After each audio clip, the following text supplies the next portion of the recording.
अपना भाषा में जो बाइबल हमारे पास है वहाँ पढ़ेंगे। आइए हम शुरू करते हैं।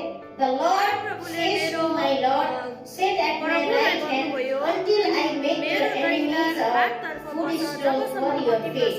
The Lord will exalt you, my scatter from Zion. You will rule in the midst of your enemies. Your troops will be willing on your day of battle. Arise in holy majesty from the womb of the throne. You will receive the dew of your youth. The Lord has sworn and will not change his mind. You are priest forever in the order of Melchizedek. The Lord is at your right hand. You will crush kings on the day of his wrath. He will judge the nation, heaping up the dead and causing the rulers of the whole earth. He will bring from a brook beside the way. Therefore, he will lift up धेरै his देशहरूमा उहाँले head. टाउकोहरूलाई हप्काउनु हुनेछ, बाटोमा खोलाको पानी पिउने छन्, यसै कारण तिनले टाउको ठाडो पार्नेछन्। आमेन। Amen. यहाँ पे लिखा है the Lord said to my Lord, sit at my right hand until I make your enemies a footstool for your heel. परमेश्वर ने मेरा परमेश्वर को क्या कहा है कि तुम मेरे कहाँ पे बैठो। ये दाऊद का भजन है। दाऊद एक राजा है जो बेचैन हुआ भी था, जो गोलियत को उसने मार दिया था, अपने हाथों में पत्थर लेके मारा था, जिन्होंने छोटे उम्र में जंगल में जब चरुआ था, वो उसका भैया लोग सब फलस्तीन का वो जो जायंट है उससे लड़ने के लिए, गोलियत से लड़ाई करने के लिए जब आया तो वो क्या कर रहा था, वो बाघ और सिंह का मुंह को उसने फाड़ दिया था, क्योंकि उनका भेड़ को चराने के लिए जब भेड़ को खाने के लिए आता था तो वो सिंह और बाघ का मुंह भी फाड़ देता था। और उसके बाद फिर जो सैनिक में गया, गोलियत को गिराया, और उसके बाद फिर वो क्या बना, राजा का सैनिक बना, राजा के साउल राजा के अंडर में काम करने वाला, आराधना करने वाला। जब आराधना करता था दाऊद, दुष्ट आत्मा साउल के अंदर होता था। जब दाऊद आराधना करता था सितार बजा के, तब वो साउल के अंदर दुष्ट आत्मा भाग जाते थे। और यहाँ पे लिखा है 4 पद, यहाँ पे दूसरा जो वचन है, कितना अच्छा वचन है कि 4 पद का पीछे वहाँ पे लिखा है You are a priest forever in the order of Melchizedek. Melchizedek के दर्जा अनुसार तुम क्या हो, हमेशा के लिए राजकीय पुजारी हो। आमीन। यीशु के बलिदान के द्वारा आज हम रॉयल प्रीस्ट है। आज परमेश्वर रॉयल पुजारी कौन है? कौन पूजा करता है परमेश्वर को? हम परमेश्वर ने हमें यीशु मसीह के बलिदान के द्वारा हम यहाँ पे आराधना स्तुति प्रशंसा करेंगे। हमारे अंदर जितने भी बीमारियां है, बंधन है, जितने भी समस्या है, हर चीजों से हमें छुटकारा मिलेगा। आमीन। क्योंकि परमेश्वर का उपस्थिति में आनंद का भरपूरी है। आइए सब लोग अपने आँख को बंद करेंगे और हम हमारे यीशु आपकी लहू में बांधती हूँ, हमारे गांव राज भाभी को यीशु आपकी लहू में बांधती हूँ, हमारे आसपास के पड़ोसी जितने भी आसपास के लोग हैं, हर एक को यीशु के लहू में बांधती हूँ। और परमेश्वर ये जगह को आपके चरणों में रखती हूँ। और आज के दिन जब हम आपको आराधना स्तुति प्रशंसा करेंगे, हमारे जीवन में प्रभु आप अद्भुत रीतियों से काम करें। हमारे जितने जन यहाँ पर आए हैं, हर एक के परिवार के सदस्य को, मंडली में जितने लोग आते हैं, एम्बेसडर फॉर क्राइस्ट मिनिस्ट्री से, मंडली से या ऑर्गेनाइजेशन से जुड़े हुए हर लोगों को प्रभु हम आपके चरणों में रखते। आज का दिन प्रभु हमारे जीवन में काम करे, हमें नया तुलाइए। और जब हम स्तुति प्रशंसा करेंगे, जिस तरीके से दाऊद आराधना करता था, तब साउल के अंदर जितनी भी दुष्ट आत्माएं, भूत आत्माएं थी, वो सारे नकारात्मक शक्ति थी, वो सारे भाग जाती थी। जब भी हम ये जगह से आराधना स्तुति प्रशंसा करेंगे, परमेश्वर हमारे जीवन से, हमारे परिवारों से, हमारे गांव से, हमारे जितने लोग ये गाना, परमेश्वर आपका भजन सुनने वाले हर एक लोगों को हम यीशु के नाम में छुटकारा की घोषणा करते हैं। हर एक के कानों को यीशु के नाम में खोलते हैं। प्रभु हमारे जितने भी माइक है, साउंड सिस्टम, इंस्ट्रूमेंट्स को प्रभु हम यीशु के नाम में बांधते हैं। सारे अंधकार की शक्तियों को, आकाश के शक्तियों को यीशु के नाम में हम रद्द करते हैं। और सारा दुनिया में परमेश्वर आज जहाँ भी आपका आराधना होगा,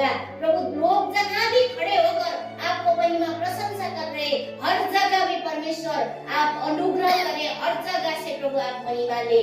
धन्यवाद प्रभु, आज का ये संडे सर्विस को शुरू से लेके अंत तक आपने यीशु के लहू के द्वारा हम बांधते हैं। परमेश्वर, आपके चरणों में आपको आराधना स्तुति प्रशंसा करने से पहले मेरे सारे पापों को, मेरे सारे अधर्मों को, मेरे सारे गलतियों को प्रभु आप धोकर शुद्ध और पवित्र करें, ताकि परमेश्वर मैं निष्कलंक बन के प्रभु आपके आराधना में, आपके वेदी में, आपके उपस्थिति में मैं खुला तरीके से आ सकूं। यहाँ पर जितने लोग भी है, एक एक जन को यीशु के लहू के द्वारा मैं धोकर शुद्ध और पवित्र करती हूँ, क्योंकि आपका वचन में यूहन्ना 15:3 में लिखा है, जो वचन मैंने बोला है वो वचन के द्वारा तुम शुद्ध हो गए हो।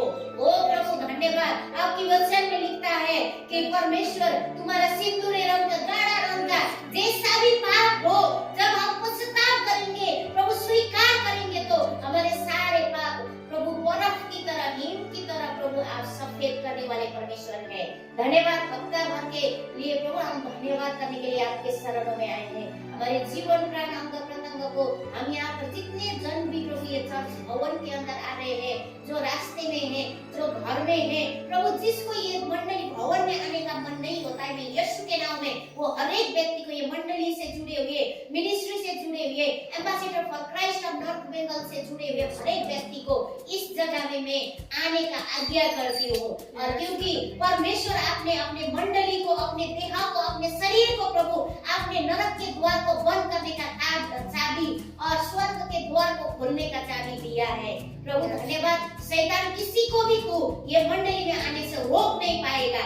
यीशु के नाम में हर एक घुटना यीशु के नाम में टिकेंगे, हर जीव यीशु ही परमेश्वर है बोल के प्रभु ये जगह में स्वीकार करेंगे। धन्यवाद प्रभु, आज के दिन के लिए धन्यवाद। जितने लोग रास्ते में आ रहे हैं उन लोग को भी अनुग्रह करे, सहायता करे। हमारे शिवनगर, सत्यजीत नगर, राजपाटरी, चंपासरी मोड़, बबू बाजार और मैं मेटली, सताली बस्ती को आपके चरणों में रखती हूँ। प्रभु हर एक जगह में हम जहाँ भी कनेक्टेड है, एवरीवेयर, छोटा खापरी, प्रभु हर जगह परमेश्वर की स्तुति प्रशंसा के, आदर और सम्मान के योग्य वो जीवित परमेश्वर को आराधना करने के लिए आया हूँ। आइए हम सब लोग कुछ नेपाली हिंदी गाना और गाएंगे। धन्यवाद यीशु, धन्यवाद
आपको धन्यवाद हो।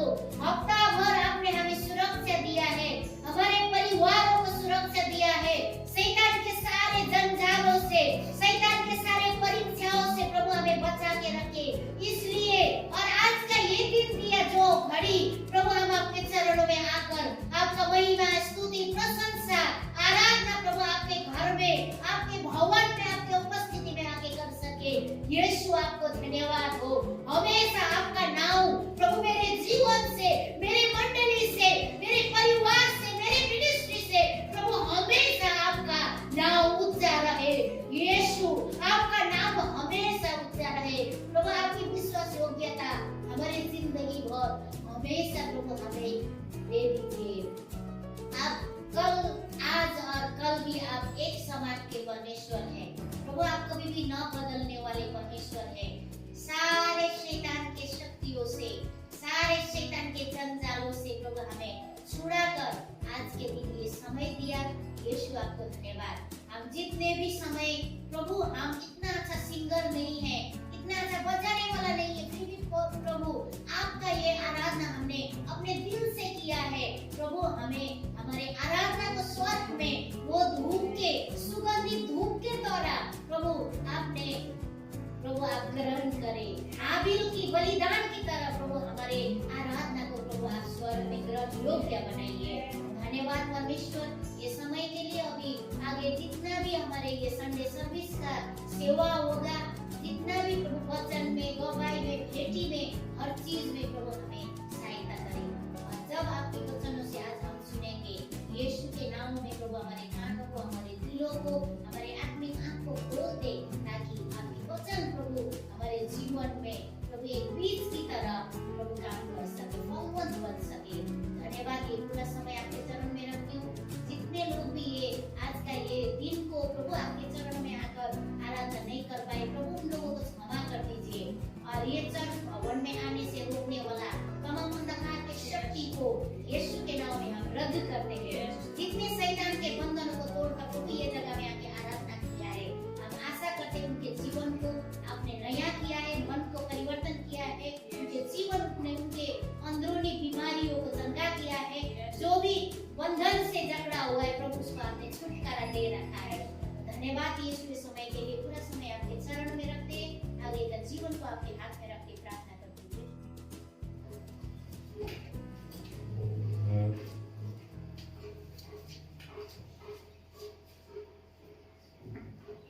Hallelujah, hallelujah, hallelujah, hallelujah.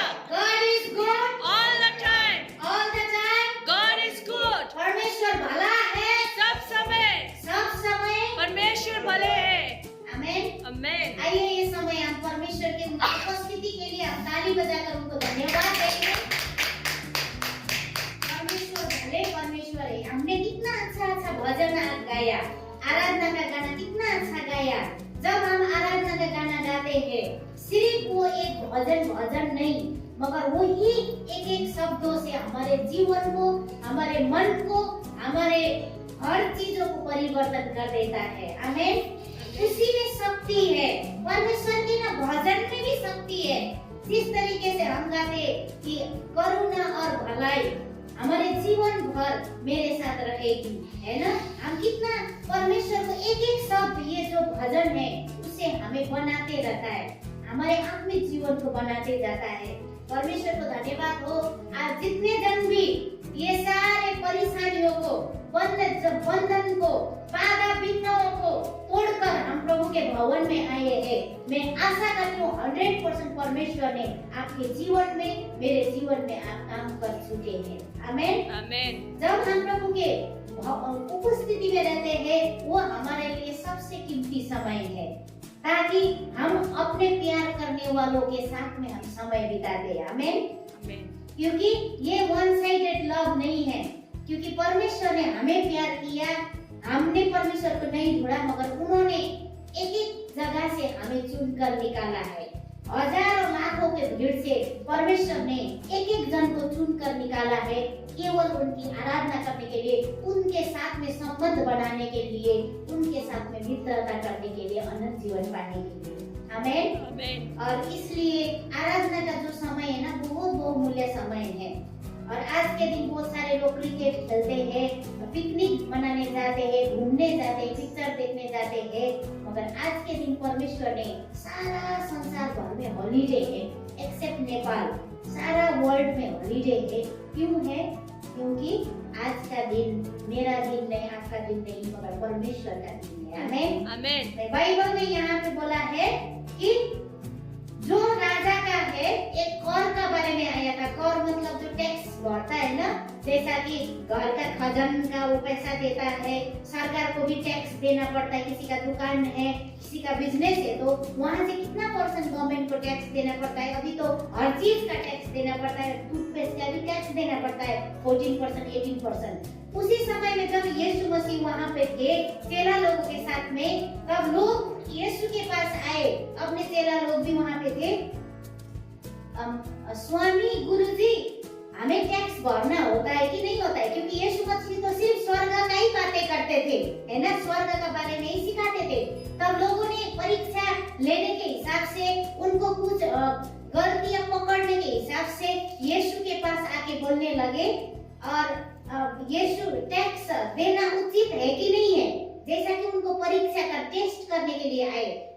क्या बोलेगा ये, कहीं गलत इनका फिसला जाएगा तो पकड़ के ले जाएंगे बोल के लोग आए।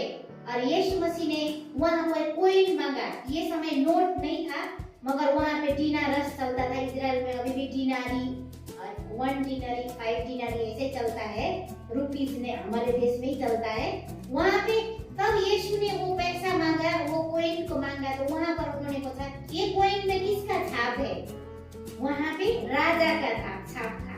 जो कोइन है, जैसे हमारे पैसा में गांधी जी का है, तब उन्होंने कहा राजा का चीज राजा को दो, परमेश्वर का चीज परमेश्वर को दो। Amen. Hallelujah, hallelujah, hallelujah, hallelujah. आज के दिन वही देना है, परमेश्वर का चीज, परमेश्वर का ये आराधना जो है, परमेश्वर का भाग है हमारा जीवन में। रविवार का दिन जो है, ये मेरा दिन नहीं है, आपका दिन नहीं है, ये this is the day, Lord's day, परमेश्वर का दिन है। तब ये दिन हमें किसको देना चाहिए? परमेश्वर को देना चाहिए। परमेश्वर ने हमें 6 दिन तक दिया काम करने के लिए, स्कूल जाने के लिए, पैसा कमाने के लिए, मगर आज का दिन परमेश्वर का दिन है। हम यहाँ पर आए, ये समझना बहुत जरूरी है। आमेन। और जो ये बात कभी नहीं भूलना, सिर्फ आज का दिन नहीं, जो परमेश्वर का चीज है परमेश्वर को दो, जो राजा का है राजा को दो। मतलब यू शुड कीप बैलेंस होना चाहिए, है कि नहीं? अपना पढ़ाई में, लिखाई में, काम धंधा में, अपना डेली का जो संसार का जीवन में, और जो परमेश्वर के साथ में जो आत्मिक क्षेत्र में भी, शरीर में और आत्मा में भी बैलेंस होना चाहिए। ऐसा नहीं होना चाहिए, ऐसा नहीं होना चाहिए, बैलेंस होना चाहिए। जो परमेश्वर का है परमेश्वर को दो, जो संसार का है संसार को दो। आइए ये समय परमेश्वर को हम धन्यवाद देते हैं। आज के दिन आप सब लोग यहाँ पर आए हैं, ये यहाँ पर पहुँचना ही हमारे लिए आशीष का दरवाजा को खोलने वाला दिन है। आमेन। और आज आप यहाँ पर आए हैं तो सिर्फ चर्च आया गया, सीट में गया, बैठा, ये मिस अटेंडेंस लगाएगा, इतना नहीं है। आज चर्च में आए हैं तो आज यहाँ से मैं कुछ सीख के जाऊंगा, कुछ ना कुछ मैं प्रभु का शिक्षा को लेके जाऊंगा, जो मुझे हफ्ता भर जीने में, आत्मिक खाना खा के जाऊंगा, जो हफ्ता भर मुझे जिंदा रखने में मदद करेगा। हमें ऐसा सोच के आप बैठना। और यहाँ पे परमेश्वर को विशेष में धन्यवाद देती हूँ, सभी रेचल मैम को धन्यवाद, और सर्वोत्तम परमेश्वर को भी धन्यवाद समय के लिए, आज के समय के लिए। और आइए, आप लोगों को मालूम है, जितने लोग नहीं आए हैं उनको मालूम नहीं है, जितने लोग आए आप लोगों को मालूम है कि हम लोग का ये महीना का ये लास्ट शायद संडे है, जिस हम ये टॉपिक में प्रेम के बारे में उन्होंने शेयर किया था। तो आज के दिन भी हम उसी को देखेंगे। और ये बलिदान प्रेम के बारे में जब मैं गए हुए हफ्ता हर संडे को मैं ये टॉपिक को सुन रही थी तो मुझे एक मन में एक प्रश्न था कि बलिदान या प्रेम। बलिदान का मतलब आज आपको मालूम है कि संसार का प्रेम ऐसा होता है कि अगर आप मुझे देते हैं तो ही मैं दूंगा, लेकिन अगर आप कोई आपको गिफ्ट नहीं देता है तो एक ही तरफ से हो सकता है कि कोई अच्छा लोग हो जो देता हो, जो फ्रेंड आपको गिफ्ट ना देता हो उसे आप देते हैं, लेकिन देते देते एक दिन आप फेड अप हो जाएंगे। अगर वो फ्रेंड भी आपको नहीं देगा ना तो ऐसा नहीं है कि आप छोटे से देते थे बुढ़े मरने तक उनको फ्रेंड को देते रहेंगे, ऐसा कभी भी नहीं हो सकता। मैं लिख के दे सकती हूँ क्योंकि ह्यूमन बीइंग है, आज देंगे कल देंगे, चलो 2 साल हो गए, 5 साल हो गए, 10 साल हो गए, लेकिन कभी ना कभी आप फेडअप हो जाएंगे कि सिर्फ मैं देता हूँ वो तो कुछ देता है नहीं, मैं दूंगा ही नहीं बोल के फेडअप हो। लेकिन बलिदानीय प्रेम का मतलब होता है कि स्वर्गीय प्रेम सिर्फ वो परमेश्वर ही कर सकते हैं वो प्यार। और हम अभी एक स्टोरी को देखेंगे, उस स्टोरी से मैं आपको बताऊंगी। और जैसे समय जा चुका है तो हम एक स्टोरी को समय ना घुमाते हुए पढ़ते हैं। मरकुस का किताब को खोलेंगे, मरकुस 14 का 3 से हम पढ़ेंगे। आप बेंगोली में पढ़ दीजिए। मरकुस मत्ती के बाद है, नया नियम में मत्ती के बाद मरकुस है। 14 का 3 से लेकर हम पढ़ेंगे 9 तक। आप लोग ध्यान से ये स्टोरी को सुनिएगा। 14 का 3 से 9 तक।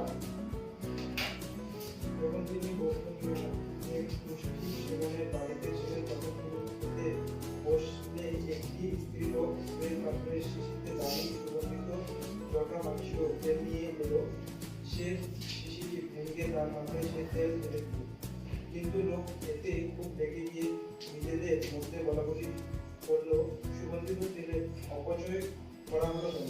এই তেল তো 300 দিনের বেশি দামে বিক্রি করা যেত এবং সেই টাকা গরিবদের দেওয়া যেত।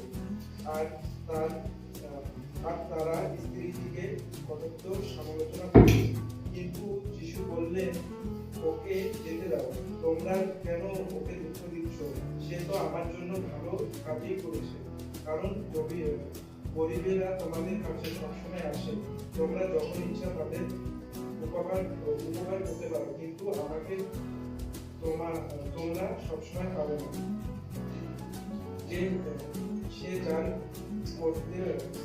সে যা করতে পারত তাই করেছে। সে আগে থেকে সমন্বিত উদ্দেশ্য আমার গায়ে সুগন্ধিত তেল ফেলে দিয়েছে। আমি তোমাকে সত্যি বলছি, জগতে যেখানেই আমার সুসমাচার প্রচার করা হবে সেখানেই এই স্ত্রীবন্দী স্মরণকে তার কাজের কথা বলা হবে। आपने ये लास्ट वीक भी ये स्टोरी को आपने सुना था, लेकिन आपने दूसरा ही सुसमाचार से सुना था। और ये स्टोरी को जब सुनते हैं तो यहाँ पर आपने देखा है कि बेथानी के जगह में सिमोन कोड़ी के घर में यीशु मसीह क्या कर रहे थे, खाना खाने के लिए गए हुए थे। तो वहां पर क्या किया कि एक औरत आई और एक औरत ने क्या किया कि एउटी आईले विशुद्ध जटामसी को बहुमूल्य मरहम संगमरमरको बुटुलको लिएर आई र त्यो बुटुलको फोडेर उहाँको शिरमा खनाई। अनि यहाँ पर क्या लिखा है कि एक औरत आई, उसने एक बहुत ही महंगा, उस जमाने बहुत महंगा था वो, बहुत महंगा वो जो मलहम होता है वो लेके आई और उसने उसका मुंह को तोड़ दिया और उसने क्या किया, यीशु मसीह के सिर में उसने डाल दिया।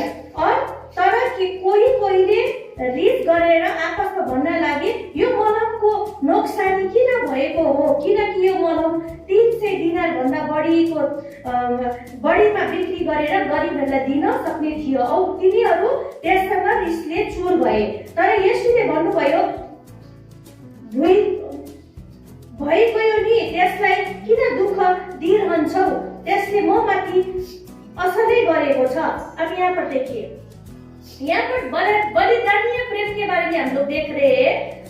ये औरत ने, वो जो स्त्री थी जो यीशु से मिलने के लिए आई थी, उसने बलिदान किया। मतलब आज के जमाने में अगर हम देखें तो करोड़ रुपया का चीज तेल एक होता है ना, करोड़ रुपया आज के जमाने का हिसाब से मैं बोल रही हूँ, लेकिन उस जमाने में वो तेल से वो स्त्री बहुत कुछ कर सकती थी, लेकिन उसने क्या किया, यीशु मसीह के सिर में वो डाल दिया। और बहुत सारे लोग क्या करने लगे, दूसरों को दे सकते थे बोल के। तो आज भी हो सकता है कि परमेश्वर ने तो हमसे प्यार किया। आपको यूहन्ना 3:16 तक मालूम है कि परमेश्वर ने जगत से ऐसा प्यार किया कि उन्होंने एकलौते पुत्र को दे दिया, और जो कोई उनके पुत्र के ऊपर विश्वास करे वो नाश न हो परंतु अनंत जीवन पाए। और आप देख सकते हैं कि परमेश्वर का वचन ये भी बताता है कि उनका योजना हमारे जीवन में हमारे हानि और नुकसान के लिए नहीं, लेकिन हमारे जीवन को अच्छा बनाने के लिए, प्रशस्त जीवन देने के लिए है। लेकिन क्या करते हैं कि बहुत सारे लोग क्या करते हैं कि परमेश्वर ने बलिदानीय प्रेम दे दिया है, उन्होंने करके दिखा दिया है, उन्होंने अपने पुत्र यीशु को दे दिया है। उनके पुत्र यीशु भी आके बलिदान होके उन्होंने हमें एक मार्ग, एक दरवाजा होता है ना, एक पाप का, जो मैम ने लास्ट वीक भी बताया था कि मंडली को क्या किया है कि नर्क का दरवाजा को बंद करने का चाबी दिया हुआ है।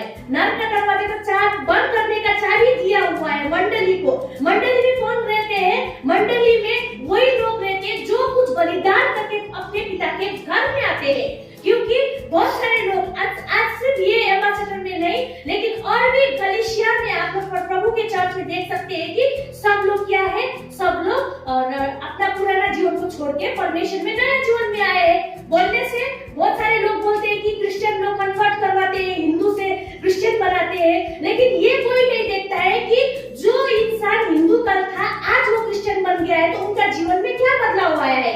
जब वो हिंदू था वो मर्डर करता था, वो चोरी करता था, वो बेविचार करता था, दूसरा के बीवी के साथ बेविचार करता था, और वो क्या करता था, दारू पी के गंजुआ थी, क्या बोलते, दारू पी के मथुआ, क्या कहते हैं मथुआ बोलते, बांग्ला में क्या बोलते हैं, माताल था वो। लेकिन जब उसने प्रभु यीशु मसीह का जीवित वचन को सुन लिया, जब उसने यीशु मसीह का उद्धार और मुक्ति को जान लिया, तो उसने वो पाप को क्या कर दिया, छोड़ दिया, और उसने क्या कर दिया, यीशु मसीह को ग्रहण करके अपने परमेश्वर बोल के बलिदान या प्रेम, उसने अपना बलिदान किया। हमें बलिदान, परमेश्वर ने अपने आप को बलिदान कर दिया हमें बचाने के लिए। उन्होंने जब अपने आप को बलिदान कर दिया, तो आपको मालूम है कि सर में कांटा का मुकुट लगा दिया था, उनका जो चमड़ा तो कोहरा से जब मारा, तो आपने देखा है कि वो गाड़ी नहीं, वो जेसीबी गाड़ी में होता है, एक रॉड रहता है, वो रॉड में क्या होता है कि धागा लगा हुआ होता है, और वो धागा में ना कील जो कांटी होता है वो लगा हुआ होता है पूरा धागा में, और जब उससे कोहरे से जब पीठ पे मारा जाता है तो वो गड़ जाता है पीठ में, और जब उसको खींचा जाता है तो उस कांटे से क्या हो जाता है, कील से वो खींच के मांस भी आ जाता है। तो देखिए परमेश्वर ने इतना कष्ट से भरा हुआ बलिदान या प्रेम हमको दिखाया, लेकिन हमें क्या बलिदान करने का जरूरत है? हमें सिर्फ अपने बुरे विचार जो है, अपने जो बेविचार है, अपने जो माता का आत्मा है, जो गंदे काम है, बुरे काम है, सिर्फ उसे छोड़ के बलिदान करना है। यीशु ने जो बलिदान किया है वो बलिदान को आप समझिए, क्योंकि परमेश्वर यहाँ पर क्या करने के आया है, अपने बच्चों को बचाने के लिए आया है। जैसे नहीं है, ये भी आप ध्यान से सुनिएगा, बोलते हैं love is God. Love is God नहीं होता है, गॉड लव है। आजकल के संसार के लोग लव इज गॉड बोले, इसलिए प्यार में ही लोग सुसाइड कर देते हैं, लव में ही लोग एक दूसरे को मार देते हैं। क्यों करते हैं? क्योंकि उन लोगों ने प्यार को परमेश्वर बना दिया, लेकिन प्यार परमेश्वर नहीं है, परमेश्वर का दूसरा नाम प्यार है। ये समझना बहुत जरूरी बात है। बहुत सारे लोगों ने ये स्त्री को भी क्या बोला कि ये पागल है, ये मूर्ख है, गुस्सा किया। यहाँ पर लिखा गया है कि गुस्सा से चूर हो गया। हो सकता है कि आज के दिन जब आप परमेश्वर के भवन में जाए, जब आप परमेश्वर के वचनों के ऊपर चले, तो बहुत सारे लोग आपको मूर्ख बोल सकते हैं। बहुत सारे लोग बोल सकते हैं कि आपको तो पैसा मिलता होगा, चर्च से पैसा देता है क्या तुम लोग? हम पैसा देते हैं यहाँ पर आने का, बोलो तो पैसे, लेकिन लोगों का कंसेप्ट है। इसीलिए शैतान आपको क्या करता है कि भड़काता है, चाहता है कि वो आप परमेश्वर को ना जाने और परमेश्वर की धार्मिकता को ना जाने। इसीलिए क्या करता है वो शैतान, क्या करता है, लोगों पे बहुत सारे लोग आके भड़काते। लेकिन जब हम बलिदान करते हैं, तो जब हम हमारे यीशु मसीह क्या करते हैं, चंगाई करता है। इसका बेटी तो जिंदा हो गया है, इसका बेटी तो अच्छा जीवन जीने लगा, इसका बेटी तो पहले से 2 गुना आशीषित है, इसका परिवार तो पहले से 4 गुना आशीषित है, इसका परिवार तो पहले से 100 गुना आशीषित है, बोलते लोग आज के दिन हमको बोलते हैं। आज के दिन लोग ऑपरेशन हो, बड़ा बड़ा जमीन का काम, तो बहुत बड़ा बड़ा काम उन लोग फोन करके हमको बोलते कि प्रार्थना में रखना, लेकिन उन लोग क्या करने के लिए तैयार नहीं है, बलिदान देने के लिए तैयार नहीं है। बलिदान देने के लिए क्या करना जरूरी होता है? बहुत सारा चीज छोड़ना पड़ता है। अगर आप उस पाप के झोले को अपने कमर में धागे से बांधे रहेंगे तो वो झोला आपको आगे बढ़ने नहीं देगा। तो यहाँ पर मैंने लिखा गया कि जब परमेश्वर की योजना में हम लोग एक वचन को पढ़ेंगे, यहाँ पर आप देख सकते हैं कि मरकुस की किताब में मैं लास्ट पॉइंट को खत्म कर देती हूँ। यहाँ पर यीशु मसीह ने क्या कहा कि जब उन लोग गुस्सा हो रहे थे, ये रिस से गुस्सा से चूर हो रहे थे, तब यीशुले भन्नुभयो भइगयो नि त्यसलाई किन दुःख दिइरहन्छौ, त्यसले म माथि असर गरेछ। वहां पर यीशु मसीह ने क्या कहा? उन लोगों को डांट दिया। क्या बोला? उसको दुख क्यों दे रहे हो तुम बार बार? ये इतना महंगा है, ये तेल इतना महंगा है, ये बेच के हम गरीब लोगों को देने से अच्छा होता, क्योंकि उसके ऊपर क्यों तुम क्या कर रहे हो?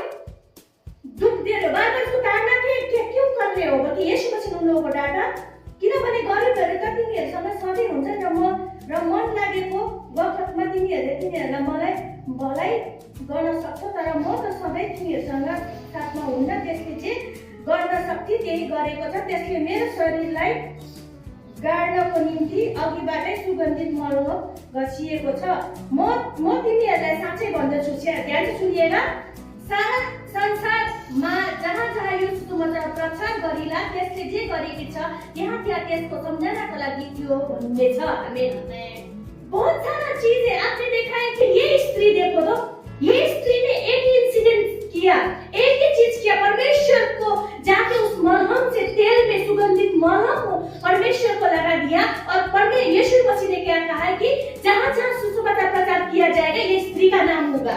देखो तो, इसीलिए हमें जब परमेश्वर में हम लोग संगठित होते हैं, जब परमेश्वर में हम आते हैं तो डाउट नहीं रखना है, परमेश्वर में अविश्वास नहीं करना है। अविश्वास जब करते हैं तो हमें क्या हो जाता है? हमारा जो पाप होता है हम, इसीलिए ये स्त्री ने क्या किया? ये स्त्री के जीवन में बहुत सारे लोगों ने गुस्सा किया, कुरकुराहट किया, लेकिन यीशु मसीह ने कहा कि उसको दुख क्यों दे रहे हो? उसने जो किया अपने मन से किया, इसने बलिदान करके किया, बिना स्वार्थ के किया है। तो इसीलिए गिविंग व्हाट लव डज, प्यार होता है जो देने का काम करता है। आप किसी को बिना प्यार किए आप दे सकते हैं, लेकिन आप जब यू कैन नॉट लव, आप किसी को प्यार नहीं कर सकते बिना दिए हुए।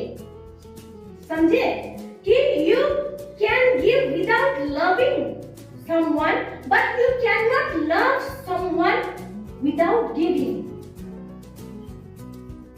तो इसीलिए आप किसी को कुछ सामान दे सकते हैं बिना प्यार के, ना बोल के दे सकते हैं, लेकिन आप जिससे प्यार करते हैं ना, उसे बिना दिए आप रह नहीं सकते। आप जिससे आप प्यार करते हैं उसे आप कुछ ना कुछ देते हैं। तो इसीलिए यहाँ पर मैंने 4 पॉइंट निकाला हुआ है, जैसे your time and resources belong to him.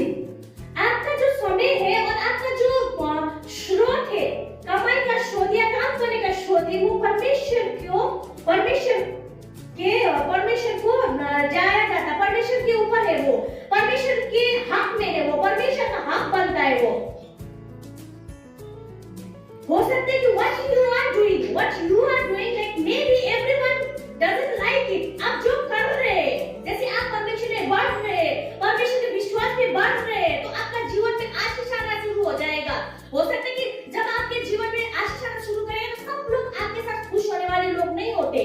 बहुत सारे लोग होते हैं जो आपसे ईर्ष्या करते, डहा करते, लेकिन जब वो आपके आगे आएंगे तो उन लोग आपको ऐसा प्रेजेंट नहीं करेंगे कि उनके अंदर आप। तो इसीलिए जब हम एक जगह में आते हैं, चाहे रविवार को हो या हफ्ता के बीच में फेलोशिप में हो, हम लोग घर का सेवा करते हैं, हम लोग यूथ मीटिंग करते हैं, हम लोग गेट टुगेदर करते हैं, तो उस समय को कैसे भी नहीं छोड़ना है, क्योंकि उस समय क्या होता है कि हम लोगों ने नहीं, लेकिन परमेश्वर ने रखा हुआ एक समय होता है जिस समय परमेश्वर चाहते हैं कि उनके भक्तजन एक जगह में आए और परमेश्वर उनका जीवन में वो समय में काम करे। तो वो जो यदि कोई परमेश्वर को प्यार करता है तो वो हर एक समय ढूंढता है कि मैं परमेश्वर के सेवा में कैसे जाऊं, मैं अटेंड कैसे करूं।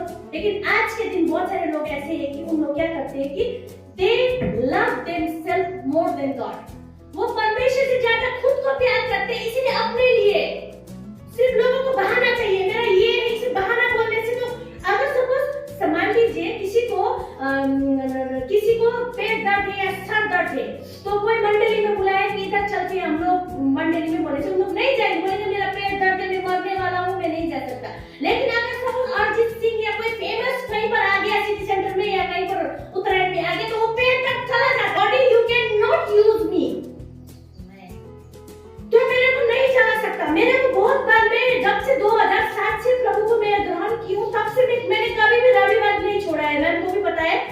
मैं भी हो सकता है कि एक दो बार जब मैं स्टूडेंट लोगों को लेके दार्जिलिंग में गई थी, वो डीटीएस कर रही थी, और जब मैं बेंगलोर में गई थी बाइबल स्कूल के लिए, तब हो सकता है कि मैंने अपना मंडली जो कलेशिया उसका रविवार को मिस किया है। लेकिन तब भी मैं घर में नहीं रही, मैं बेंगलोर में थी। मैं बेंगलोर का 2 चर्च जाती थी।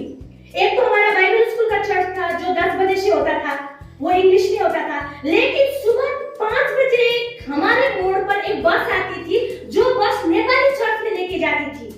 और हम लोग क्या करते थे कि सुबह रात को नहा के सो जाते थे, सुबह उठते ही सिर्फ दांत साफ किए, क्योंकि 5 बजे बस को मिलने के लिए हमको 4 बजे को रेडी होके निकलना था हमारे बिल्डिंग से।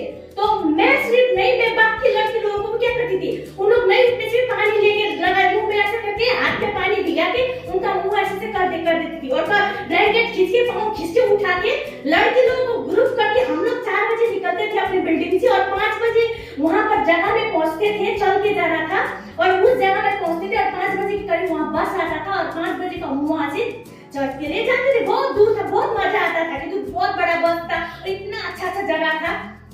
लेकिन इंग्लिश सर्विस होता था, लेकिन मुझे नेपाली भजन, मेरा नेपाली जो भाषा है वो उसका भजन सुनने में और वहाँ बेंगलोर में नेपाली लोगों से मिलने में अच्छा लगता था। तो मैंने बलिदान किया। और जब मैं बाइबल स्कूल में थी तब मैं 2 चर्च जाती थी वहाँ पर। सुबह में 5 बजे जाती थी और हम लोग वापस कितना 9:30 पौने 10 को वो बस छोड़ देता था, और फिर आते ही पानी वगैरह चाय पानी किया, फिर इंग्लिश सर्विस वर्कशीट वगैरह शुरू हो जाता था। जब तक कमाते थे तो फिर वहाँ से इंग्लिश सर्विस ज्वाइन करते थे। लेकिन क्या करना है, अपनी बॉडी को तैयार करना है। बहुत बार ये अपना अपॉर्चुनिटी, हमने अपना मौका को नहीं छोड़ा, क्योंकि परमेश्वर ने जो हमें काम करने के लिए दिया है वो हम करते रहेंगे।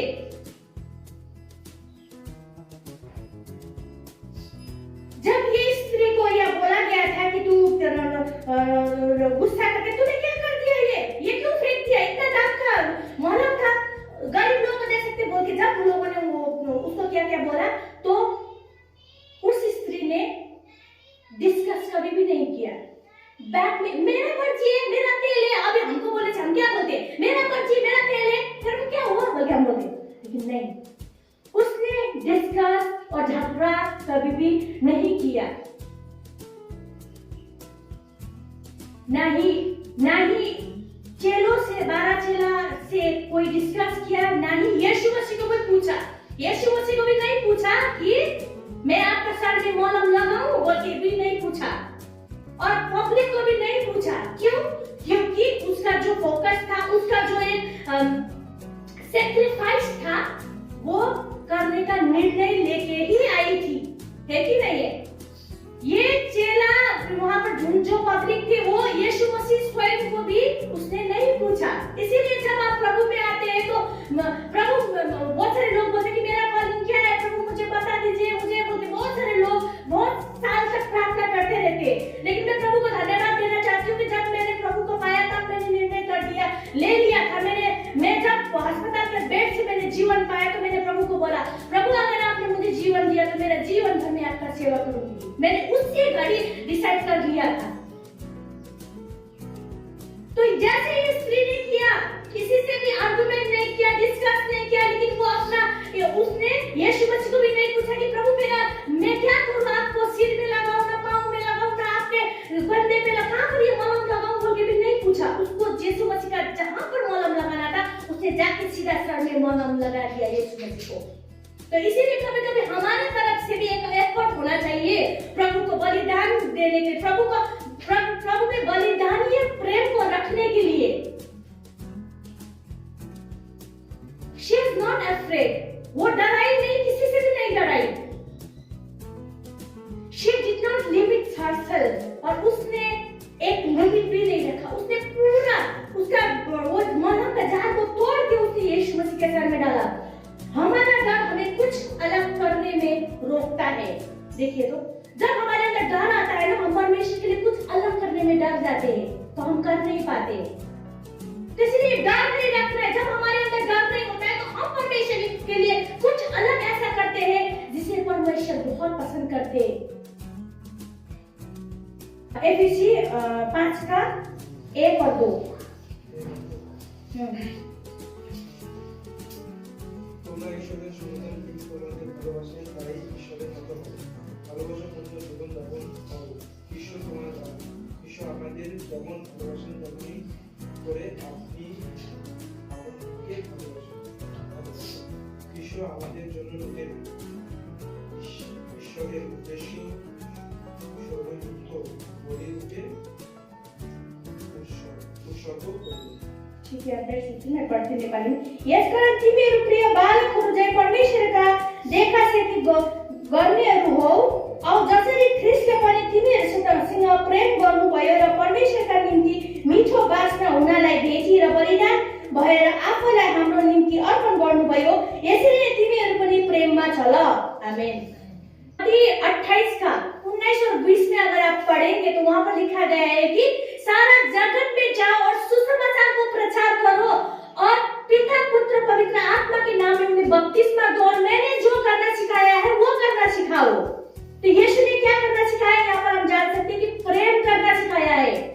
वहां पर ये नहीं बोला गया कि जाओ लोगों को प्रचार करो और उसे क्रिश्चियन बनाओ, उनका धर्म को परिवर्तन करो, ये नहीं लिखा गया है।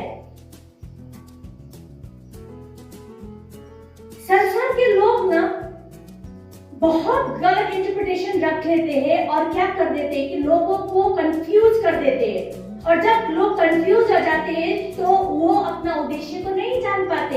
बहुत सारे 10 में आप सकते कि 8% लोग आज तक परमेश्वर को नहीं जानते, लेकिन 2% लोग जो नम्र बनते हैं वो परमेश्वर को जानते हैं। परमेश्वर हर एक से प्यार करते हैं, हर एक सृष्टि से प्यार करते हैं, और क्या करते हैं कि लेकिन उन्होंने अपने रूप में ही मनुष्य को बनाया, तो इसीलिए वो सारा सृष्टि से प्यार करते हैं, लेकिन मनुष्य को केवल परमेश्वर ने मौका दिया कि उन्हें जानने के लिए। लेकिन मनुष्य अपना दिमाग क्या करता है, परमेश्वर को जानने में नहीं लगा के परमेश्वर के अपोजिट पैसा कमाने में लगा देता है। क्योंकि बाइबल में ये भी लिखा गया है कि तुम दो मालिक का सेवा नहीं कर सकते, पैसा का भी और परमेश्वर का भी नहीं कर सकते हो। अगर तुम पैसा के पीछे जाओगे तो परमेश्वर से दूर हो जाओगे, और परमेश्वर के पास जाओगे तो पैसा से दूर हो जाओगे। पैसा से दूर होने का मतलब ये नहीं है कि तुम भिखारी बन जाओगे, क्योंकि परमेश्वर के पास आने का मतलब है कि परमेश्वर स्वर्ग के मालिक है, ये जानना जरूरी है। और सारा सृष्टि उन्होंने बनाया है, तो पैसा रुपया तो हम हमारा ईश्वर बना के पैसा को नहीं रखना है, पैसा को हमारे पाँव में रखना है। क्योंकि जब हम ये पैसा जब हम जिंदा है तब तक ही काम आएगा। लखपति करोड़पति भी क्या हो जाएगा, जब मर के जाएगा तो अभी 1 रुपए का सिक्का उसकी माथे में लगा देते हैं, और जब जला देते हैं ना उनका बॉडी, तो वो 1 रुपए भी वहीं पर खराने में छोड़ के जाते हैं, वो लेके नहीं जाते। तो जब हम पैसा और परमेश्वर में चुनने की बारी है तो पैसे के पीछे क्यों जाए जिस पैसे को हम लेके नहीं जा सकते। लेकिन परमेश्वर का वचन बताते हैं कि वो कल और आज और आने वाले कल सदा सर्वदा एक समान के परमेश्वर है। Hallelujah hallelujah. आज तो शरीर में जब हम मां के गर्भ में थे तब भी परमेश्वर हमारे साथ में थे, और जब आज संसार में आके हम परमेश्वर को जानते हैं तो वो हमारे साथ है। जो परमेश्वर को नहीं जानते उनके साथ भी परमेश्वर है। इसलिए तो आज तक हर एक सृष्टि, हर एक लोग क्या कर रहे हैं, जिंदा है। लेकिन लोग नहीं जानते कि वो जो सांस ले रहे, बहुत सारे लोग क्या कोरोना के टाइम में ऑक्सीजन सिलेंडर ना होने के कारण वो मर गए। सोचिए तो लाख करोड़ रुपया में ऑक्सीजन सिलेंडर बिक्री हुआ तब, और जो धनी थे उन लोगों को ऑक्सीजन मिला, जो गरीब थे उनको नहीं मिला, तो वो मर गए। तो आज क्षण भर जीने के लिए लाख करोड़ रुपए का ऑक्सीजन को खरीदना पड़ता है। तो जन्म से लेकर आज तक आप फ्री में ऑक्सीजन आपको मिल रहा है, फिर भी लोग क्या करते हैं, अपने जो परमेश्वर ने वो दिया है वो परमेश्वर को जानना नहीं चाहते। वो सिर्फ क्या करना चाहते हैं, कंफ्यूज होना चाहते हैं। क्या ये काम काम नहीं किया उसको हम वो करते, वो भी काम नहीं किया इसको काम करते, वो भी नहीं काम नहीं। हमारे परमेश्वर एक है, पिता पुत्र पवित्र आत्मा। पिता से ही पुत्र का जन्म हुआ है पवित्र आत्मा द्वारा। मरियम ने पिता को शरीर में जन्म दिया है, और जब प्रभु यीशु मसीह अपने पिता के यहाँ चले गए तो उन्होंने पिता और पुत्र ने क्या किया कि अपनी आत्मा को भेज दिया है। तो हमारे पास एक ही परमेश्वर है, और वो परमेश्वर सभी कामों में सभी चीजों में विजय देने वाला परमेश्वर है। हालेलुया। तो इसीलिए निर्णय आपको करना है, क्योंकि आप हट के परमेश्वर के लिए बलिदान या प्रेम, परमेश्वर की उपस्थिति में जो जाता है वो छुटकारा पाता है, शांति पाता है, और उसके जीवन से क्या हो जाता है, बीमारियां हट जाती है, उसके जीवन से क्या हो जाता है, शांति बहने लगता है। तो इसीलिए आपको किसी चीज का जरूरत नहीं है, लेकिन परमेश्वर का जरूरत है। तो इसीलिए मैं आप लोगों को ये बोलते हुए इनकरेज करना चाहती हूँ कि यदि आप परमेश्वर से प्यार करते हैं तो परमेश्वर भी आपसे प्यार करते हैं। लेकिन आज परमेश्वर को सिर्फ आप दिखावट के रूप में प्यार करते हैं, तो क्या बोलते हैं कि लॉस्ट नुकसान ही आपका ही है। क्योंकि एक्टिंग बोलते हैं ना, एक्टिंग का आत्मा शैतान से आता है, परमेश्वर से नहीं आता। मैंने बहुत सारे लोगों को देखा है, जब आराधना होता है उन लोग रोते कराते चिल्लाते, बहुत सारी मंडली में भी देखा है, रोते हैं उन लोग, करते पता नहीं क्या हो जाता है, उन लोग रोते हैं। लेकिन जब रोने का एक बार रोते हैं, मैं भी रोई हूँ बहुत बार। रोने का मतलब होता है कि अपने पापों को स्वीकार करना। प्रभु मैंने आपके अनाज्ञाकारिता को किया, मैंने अब से मैं नहीं करूंगी, प्रभु मुझे क्षमा कर दीजिए। मैंने आपकी बहुत सारी सेवा को मिस किया, मैंने आपके ना करने वाली चीजों को किया है। बोलते जब रोते हैं ना उसको नहीं करना है। बहुत सारे लोग होते हैं जब आराधना करते रोते चिल्लाते दरवाजे से बाहर चले जाते हैं, उसके बाद उसको पता ही नहीं है कि प्रभु का वचन में क्या करना क्या नहीं करना। उन लोग बुरा बुरा शब्द बोलते हैं, दारू और पीते हैं, उन लोग दूसरा से छक्कापंजी करते हुए चलते हैं, फिर चर्च में आते फिर रो रो के पश्चाताप करते हैं। ऐसा वाला पश्चाताप और ऐसा वाला प्यार प्रभु नहीं देख सकते। मतलब प्रभु के आगे वो प्यार जाएगा ही नहीं। अगर पुराने नियम में होता तो आज बहुत सारे लोग परमेश्वर के लिए उसमें खड़े होने से डरते, क्योंकि आपको मालूम है कि मैंने पहले भी स्टोरी बताई थी, क्या हो जाता था, परमेश्वर का ज्योति उसके ऊपर आग बन के गिर जाता था, लोग बोलते बोलते ही वहीं पर मर जाते थे। लेकिन आज लोगों को डर नहीं है, क्योंकि यीशु मसीह ने क्या कर दिया है, उस दीवार को तोड़ दिया है। और आज हमने ये यीशु मसीह को ग्रहण कर लिया अपना उद्धारकर्ता मुक्तिदाता बोलने से, यीशु क्रिस्ट हमारे अंदर आ जाता है। तो हमें जो दंड मिलने वाला है परमेश्वर से, वो दंड यीशु मसीह के ऊपर चला जाता है, क्योंकि यीशु मसीह ने अपना क्या कर दिया, हमारा क्रूस अपने आप के ऊपर ले लिया, और उनका जो धार्मिकता है वो हमारे ऊपर दे दी। देने के कारण क्या होता है कि बहुत सारे लोग आज एक्टिंग करते हुए चलते, चर्च में आते अच्छा हो जाते, जब चर्च से जाते बाहर जाते तो अपना जीवन जीते। तो ऐसा जीवन जीने से क्या हो जाता है कि परमेश्वर भी उनसे प्यार नहीं कर पाते, क्योंकि वो इंसान ही परमेश्वर से प्यार नहीं करता है, क्योंकि वो शैतान से प्यार करता है। तो अगर आपका 2 गर्लफ्रेंड है तो कितना झगड़ा हो जाएगा वैलेंटाइन डे में, वैसे हो जाता है, कैसे हो जाता है। तो अगर परमेश्वर से प्यार नहीं करते तो आप किसी न किसी को प्यार करते, क्योंकि आप गॉड का वॉइस को फॉलो नहीं कर रहे तो आप डेविल का वॉइस को फॉलो कर रहे हो। जब डेविल का वॉइस फॉलो कर रहे हो तो गॉड का लव और उनका ब्लेसिंग कैसे आएगा, क्योंकि आप डेविल को वो कर रहे हो। और डेविल का काम है वो लाई, वो झूठ बोलता है आपको। डेविल का काम होता है आपकी शांति को भंग करना, डेविल का काम होता है आपका चंगाई को ले जाना। बहुत सारा लोगों को आपने देखा है, आप जाके अस्पताल में जाके चेक कर लीजिए, बहुत सारा हिंदू लोग भी क्रिश्चियन लोग भी अस्पताल में होता है। अस्पताल में क्यों होता है? क्रिश्चियन लोग अपना जीवन नहीं जी, उन लोग सिर्फ बपतिस्मा लेके क्रिश्चियन बन गया, जैसे मैंने पहले बताया आपको, लेकिन उन लोग प्रभु का वचन के आधारित पर नहीं चलने के कारण आज उन लोग बीमारी में पड़ गया, क्योंकि उन लोगों ने परमेश्वर से पहला प्यार नहीं किया। बाइबल में लिखा गया है कि मुझसे पहला प्यार करो, लेकिन वो ईसाई होते हुए भी वो परमेश्वर से पहला प्यार नहीं, लेकिन वो शैतान का आवाज सुन के उनसे पहला प्यार करने के कारण शैतान क्या है, बीमारी का आत्मा लेके आता है। बीमारी का परमेश्वर है, झूठ का परमेश्वर है, अंधकार का पिता है। तो आप खुद डिसाइड कर लीजिए कि आप ज्योति के परमेश्वर को प्यार करना चाहते हैं या अंधकार के ईश्वर को। चाहिए हम सब लोग प्रार्थना करते हैं, मेरे समय हम लोग खड़े हो जाएंगे सब लोग, मैं प्रार्थना करती हूँ। हालेलुया, परमेश्वर पिता हालेलुया। आइए